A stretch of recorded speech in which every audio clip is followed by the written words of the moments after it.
Ladies and gentlemen, brothers and sisters, we are living in a world where progress has become our priority, but often at the cost of purpose. And in that tension there is one who suffers quietly, daily, emotionally, and that is the working woman. Now, listen to me carefully. I am not saying that a housewife has no burdens. No, no. Every woman is a carrier of life, whether in the boardroom or in the kitchen. But what I am saying today is this.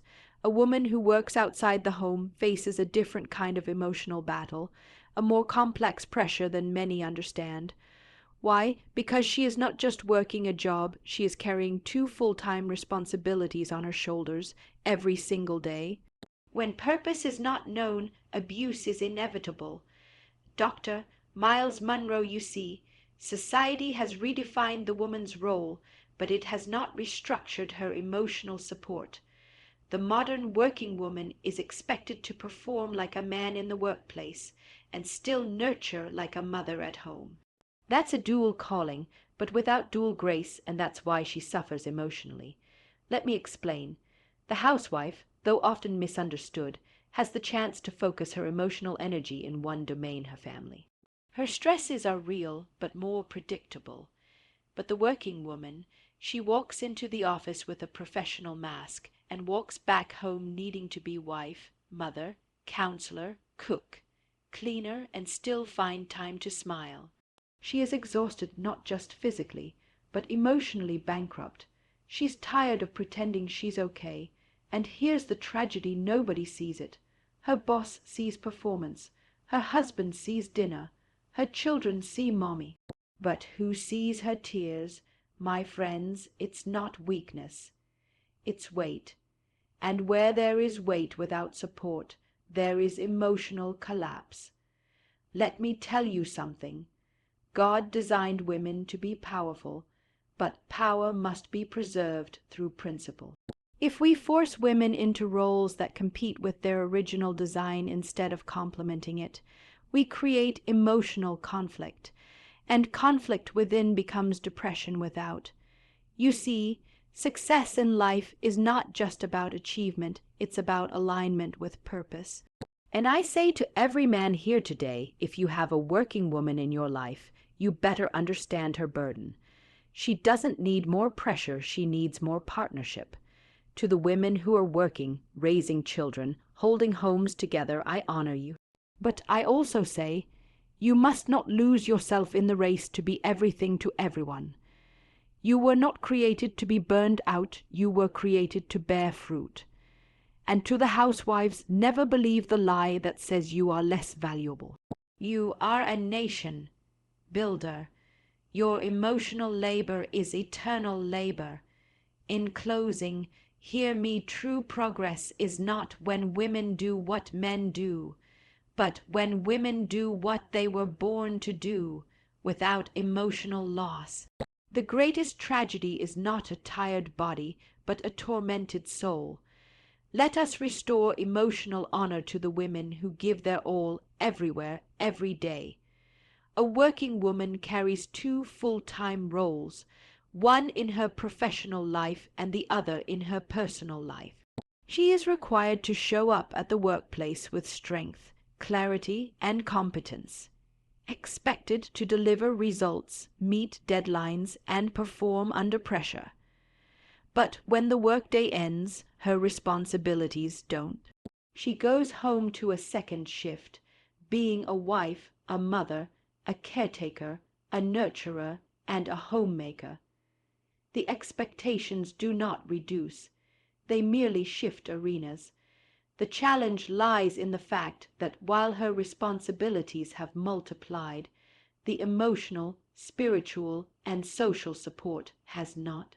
She is held to the standards of a committed employee during the day and a devoted homemaker at night. The world demands performance from her on both fronts, but gives her little room to rest, process, or be replenished. She is applauded for her strength, but rarely supported in her struggle.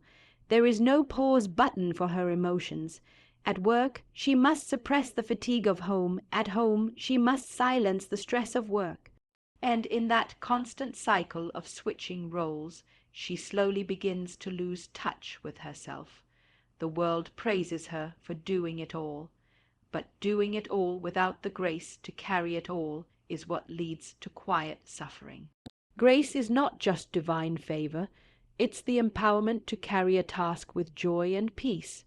But when a woman is loaded with dual responsibilities without receiving that dual grace, grace from God, grace from her environment, and grace from the people around her, she begins to crumble internally, even if she looks composed on the outside. This is not a question of whether a woman can handle it. She can, but should she have to, without proper emotional covering? That's the real issue. Every role God assigns comes with the grace to fulfill it.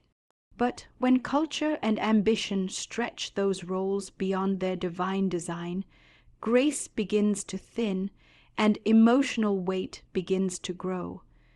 The burden becomes less about what she is doing and more about what she is carrying, alone. Dual responsibility without dual grace is not empowerment. It is silent erosion. And until we recognize that, we will continue to celebrate women publicly while they suffer privately. The modern woman is often portrayed as a symbol of empowerment, confident, capable, and conquering new territories in business, education, leadership, and beyond. She is celebrated for breaking ceilings, taking charge, and balancing it all. But beneath the applause and accolades lies a deeper, often ignored reality. She is overburdened, not because she is weak, and certainly not because she is incapable, but because she is carrying more than she was ever meant to carry, at once and without relief. There is a silent pressure that comes with trying to live up to the image of the ideal woman in today's world. She must be ambitious but nurturing, competitive yet humble, emotionally available yet professionally unshakable. She must raise children like she doesn't have a job and work like she doesn't have children. Society has handed her a picture, perfect standard that is impossible to maintain without cost, and that cost is often her emotional well-being. People see her success, but they don't see her struggle. They admire her resilience, but rarely ask about her rest. She wakes up before everyone else to prepare her home, and stays up later than everyone else finishing what her job demanded. Her mind is constantly divided, worrying about work when she's with her family and worrying about her family when she's at work. There is no off switch. There is no emotional Sabbath, and still the world expects more from her. When she falters or falls behind, people question her priorities instead of her load. She is labeled as trying to do too much or not managing her time well, when in reality she is managing more than most ever see or acknowledge. The truth is, she is not overrated. She is underestimated in her endurance, her sacrifice, and her silent suffering. The burden is not just in what she does, but in what she suppresses to keep doing it. Her emotions take a back seat. Her dreams often get delayed. Her identity, once clear, begins to blur under the weight of roles she didn't fully choose but felt compelled to fulfill. This isn't about going back to the past or removing her freedom. It's about recognizing that the woman of today is being applauded for balancing a life that is emotionally unsustainable.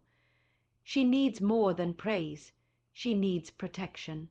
Not from opportunity, but from expectation without empathy.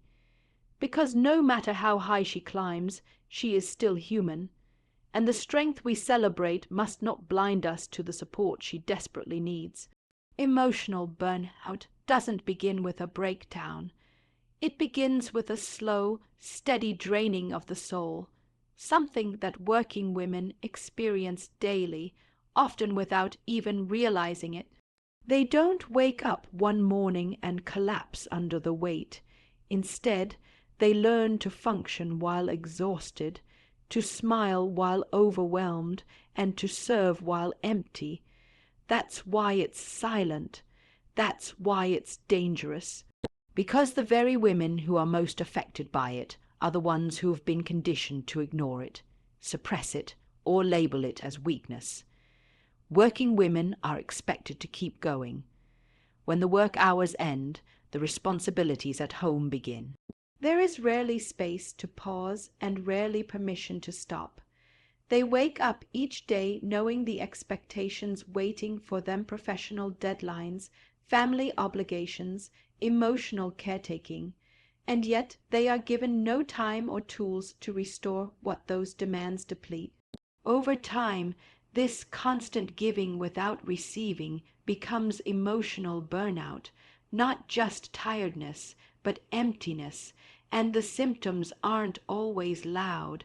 It's not always tears or tantrums. Often it's numbness. It's the loss of joy in things that once mattered. It's irritation at small things or disconnection from loved ones. It's the feeling of going through the motions even while being productive. It's waking up tired, going to bed restless, and wondering why nothing feels fulfilling anymore. What makes this epidemic so widespread is that it's normalized. We have romanticized busyness and glorified exhaustion, especially in women. We say she's a superwoman, when what we really mean is she's burning out, but we expect her to keep going. The silent epidemic continues because people see her output, not her outcry. They see what she produces, not what it's costing her internally. Even in environments where support is available, many working women don't ask for it. Not because they don't need it, but because they've been taught that needing help is failure. So they suppress their emotional pain and push forward. But emotions don't disappear, they accumulate. And without an outlet, without rest, without intentional emotional care, that accumulation turns into burnout, emotional, mental, and eventually physical. The tragedy is that this burnout is entirely preventable, but only if we begin to take it seriously. Only if families, workplaces, and faith communities begin to recognize the unseen toll being taken on the hearts of working women. Because burn-out isn't just about too much work, it's about too little replenishment. And no matter how strong a woman is, even the strongest will collapse if she's never poured into. She doesn't need more applause, she needs more awareness. She doesn't need more assignments, she needs alignment. And above all, she needs the freedom to be human, flawed, tired, and worthy of care. Emotional burnout may be silent, but it is speaking loudly through the quiet exhaustion of women everywhere. Society has done something subtle but profound. It redefined the role of a woman without redefining the structure around her. The expectations changed, but the support system did not. Women were invited into spaces once reserved for men, offices, boardrooms, institutions of leadership and influence, and that was progress. But the mistake was assuming that by giving her access, we had given her equity. We hadn't. As her role expanded, so did her responsibilities, yet the relief she needed, emotional, practical, spiritual, remained stagnant. She was told she could be anything, and that was true. But she was also made to feel that she must be everything all at once, with no room to fail and no place to fall apart. Society gave her a new title, but not a new team. It gave her the burden of expectation without the balance of grace. At home, the traditional expectations didn't disappear. Even as she stepped into professional roles, she was still seen as the primary caregiver, the emotional compass of the family, the organizer of daily life. Her stepping out into the world did not mean the world stepped in to help her. The relief she needed, whether through shared responsibilities, emotional validation, or flexible systems, was never built in. She was redefined on paper, but not in practice. Workplaces demanded her excellence while often ignoring her emotional and maternal needs. Schedules didn't bend for her reality. Pay didn't reflect her sacrifice. And family structures, many of them, still expected her to lead in silence and serve without rest. What this has created is an imbalance that feels empowering on the surface, but exhausting at the core. She is living in between two identities, one modern, one traditional, trying to hold both without letting either fall. It's a constant negotiation between ambition and obligation, between achievement and affection. And the cost is not just physical fatigue, it's emotional fragmentation. True change is not in redefining roles alone, it's in restructuring the system around those roles. It's not enough to open doors if the path beyond them is unsupported. A woman cannot thrive if the world celebrates her outward progress, but neglects her inward peace. Redefinition without relief is not empowerment, it's entrapment, dressed in opportunity. And until that is acknowledged, her advancement will always carry a hidden weight that no one sees, but she feels every day. A housewife, though often underestimated, carries a deeply rooted strength in her role, because her focus is singular. Her time, energy, and emotional bandwidth are centered on one domain, the home. That doesn't make her work any less demanding. In fact, managing a household requires emotional intelligence, time management, and a deep sense of patience. But there is clarity in her direction. Her mind, her day, her priorities revolve around a consistent set of responsibilities. She may be exhausted, but her efforts are generally concentrated. A working woman, on the other hand, lives in constant fragmentation. Her attention is divided between two full-time worlds. At work, she must meet expectations, solve problems, perform tasks, manage relationships, and maintain professionalism. There's little room for personal emotion, yet she must bring her best self to the table. Then, without pause, she transitions to her second role, where she's expected to be emotionally present, physically available, and constantly nurturing at home. There is rarely a clean break between the two roles. They overlap, blend, and often collide. Even when she is at home, her mind may still be at the office, thinking about a pending deadline, an unfinished project, or an upcoming meeting. And when she is at work, she may be worrying about a sick child, a missed school event, or dinner that hasn't been planned. Her mind is in two places at once, and that internal tension becomes a source of chronic emotional fatigue. This kind of fragmentation is not just logistical, it's deeply emotional. It leaves her feeling stretched, guilty, and often inadequate. Because no matter how hard she tries, there is always a sense that something is being neglected. She may excel in her job and feel like she's failing at home, or she may pour herself into her family and fall behind at work. It's a constant balancing act where true balance is rarely achieved, and the worst part, society often praises her for doing it all, but doesn't provide the space for her to rest, to process, or to be fully present in either space. She is running on empty, applauded for her multitasking while silently drowning in the weight of emotional division. The housewife and the working woman both deserve respect, but the emotional experience of the working woman is uniquely fragmented. Her time is divided, her thoughts are divided, her energy is divided, and over time so is her peace. Purpose is the compass that gives meaning to everything we do. It is what brings alignment between our identity and our assignment. When a woman knows her purpose, why she was created, what she is uniquely designed to do. She can operate with clarity, peace, and focus. But when that purpose is ignored, suppressed, or replaced with societal pressure, what fills the gap is confusion, exhaustion, and internal conflict. And from that place, pressure begins to rule her life. The modern woman is often celebrated for her ability to do more, be more, achieve more. But what many fail to ask is whether all of that more aligns with her original purpose. There's a difference between being busy and being purposeful. One leads to fulfillment, the other to burnout. When a woman is constantly pushed by outside expectations, career achievements, family standards, cultural ideals, without ever having space to ask, is this what I was truly meant to do? She begins to feel disconnected from herself.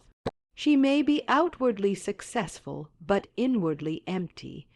Pressure doesn't just come from tasks, it comes from misalignment. A woman out of sync with her God-given design is forced to rely on performance instead of purpose. She wakes up every day chasing results instead of living from a place of rooted identity. And the more she ignores the quiet voice of her soul, the louder the demands of the world become. The weight of should replaces the clarity of cold. That pressure shows up in subtle ways. It's the anxiety that won't go away, the sense of guilt that lingers, no matter how much she accomplishes, the resentment that builds quietly in her heart when she gives everything and still feels it's not enough. It's not because she's incapable. It's because she's living under the pressure of roles she may not be purposed to carry in the way she's carrying them. Purpose brings boundaries. It tells you what to say yes to and what to let go of. But when purpose is not the foundation, pressure becomes the dictator. It forces women into lives of constant comparison, striving, and self-neglect. And eventually that pressure doesn't just affect her. It affects her marriage, her children, her joy, and her health. Ignoring purpose is not just a missed opportunity. It's a surrender to a life that will never feel whole, no matter how much it achieves. Because without purpose, pressure will always find a way to sit on the throne of a woman's life, ruling her with stress, not with vision. A working woman's performance is visible. Her results are measurable. People notice when she meets deadlines, manages a team, delivers a presentation, or maintains a polished home while raising children. Her competence becomes her identity in the eyes of others. She's praised for being efficient, reliable, strong. But what no one sees is the pain behind that performance, the emotional cost of always being on, always being available, always meeting expectations, even when she's breaking inside. She has learned how to smile when she's exhausted, how to show up when she's empty, how to produce when she's hurting. Over time, she begins to live in two realities, the external image of a woman who's thriving, and the internal truth of a woman who's barely holding it together. Because pain doesn't clock in and out. It stays with her even when she's presenting in a meeting or picking up the kids from school. And yet, no one thinks to ask, how are you really doing? Society rewards what it can see. Metrics, productivity, appearances. But pain is invisible. It's quiet. It hides behind routines. It's buried under responsibility. And because it's not loud, it's often dismissed. The world applauds her ability to juggle everything, not realizing that every ball she keeps in the air is a weight she's forced to carry. The more she performs, the more people expect, and the more they expect, the less they notice her pain. She begins to believe that showing emotion is a sign of weakness, that admitting she's struggling means she's failing. So she builds walls. She protects her image. She sacrifices vulnerability for the sake of survival.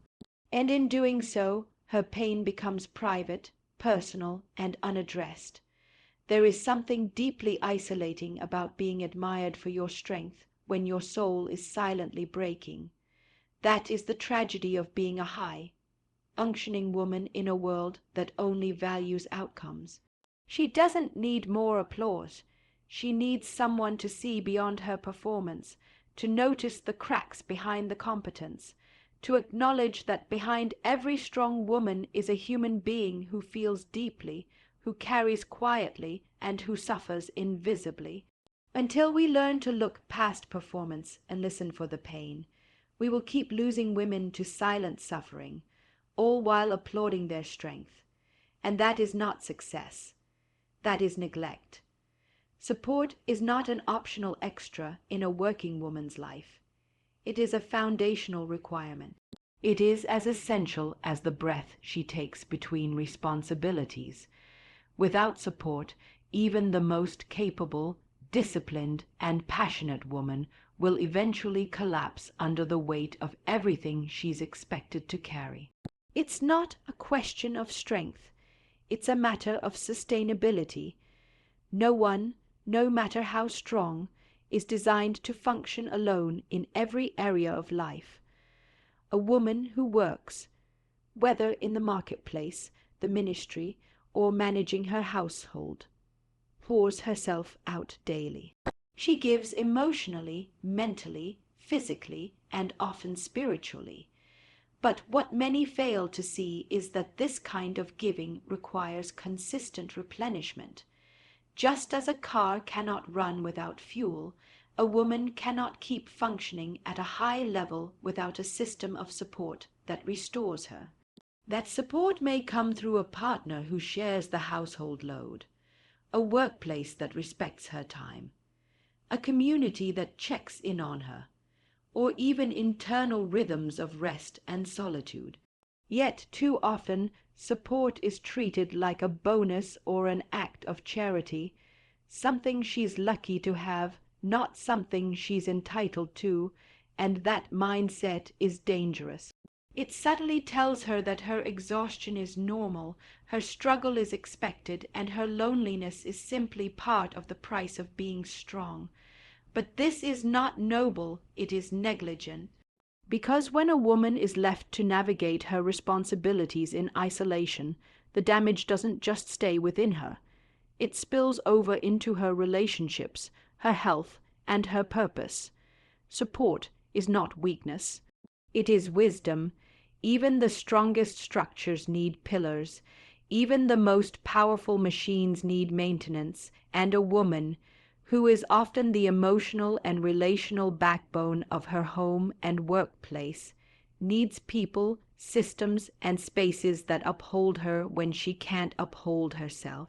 The idea that she should figure it out alone or push through without help is not only unrealistic, it is inhumane.